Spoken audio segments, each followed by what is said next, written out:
साथ हम एक बादाम का शेक बना रहे हैं। वो यहाँ पर दूध बादामी, ठीक है। इसके लिए क्या चाहिए? इसके लिए हमें चाहिए 10 अदद बादाम, इलायची पाउडर आधी चाय का चम्मच, दूध चाहिए आधा लीटर, ज़ाफ़रान चाहिए 1 चुटकी, ठीक है।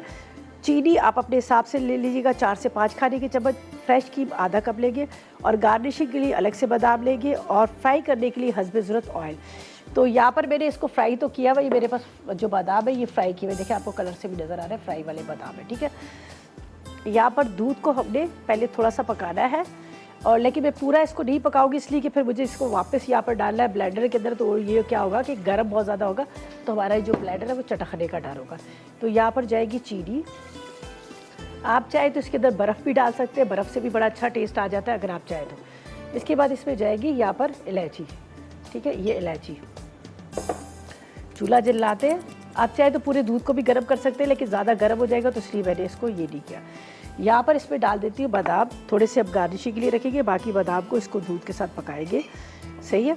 पका के फिर अब क्या करेंगे, इसको ब्लेंडर में डाल देंगे तो थोड़े से ये पकने के बाद सॉफ्ट भी हो जाएंगे और इसका टेस्ट भी बड़ा अच्छा आ जाएगा। ये बादाम जा रहे हैं, सही है। ये मेरे पास है एसेंस है उसका, ज़ाफ़रानी एसेंस ले लीजिएगा, अगर आपको ज़ाफ़रान मिलता है तो आप वो भी ले सकते हैं। तो यहाँ पर फ़िलहाल मैं इसको यहाँ पे रखेंगे।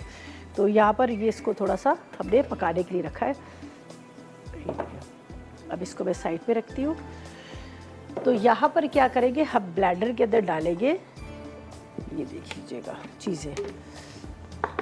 ये मेरे पास है ज़ाफ़रान एसेंस, चंद कतरे। इसके बाद इसके अंदर ये दूध जो आधा ठंडा है। वैसे तो आप पूरे दूध को पकाकर आप कर सकते हैं, पूरे दूध को आपने पका लेना है चूल्हे पे और ठंडा करके आपने ब्लेंडर में डालना है, सही है। अच्छा, इसके बाद इसमें जाएगी क्रीम। ये हमारे पास है क्रीम।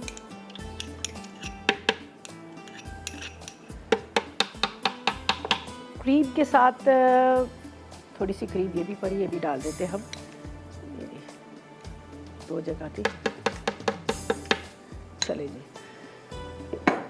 अब इसको रखते हैं यहाँ पर, इसको भी हटा लेते हैं। शुगर भी अपने डाल दी है, आप अपने हिसाब से मीठा कम ज़्यादा कर सकते हैं, जितना आपको मीठा खाना है उस हिसाब से आप कर सकते हैं।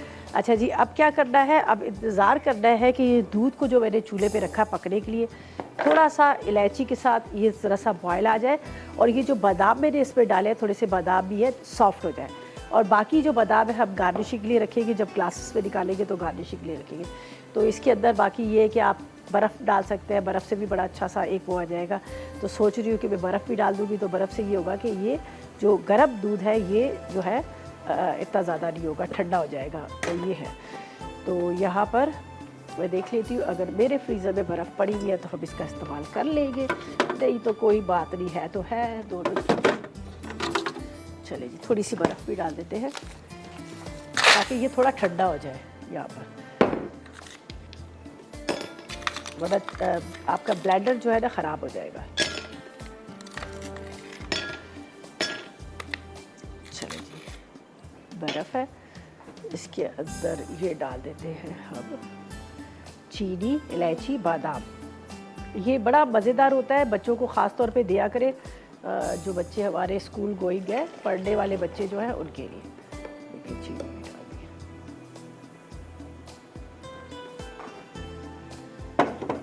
इसके बाद हम नान बनाएंगे, बड़े मज़े के नान बनेंगे जो तवे पे बनाएंगे। हर किसी को बड़े पसंद होते हैं नान, लेकिन ये होता है कि कहते हैं कि अब खाएं हम कैसे, ठीक है जी।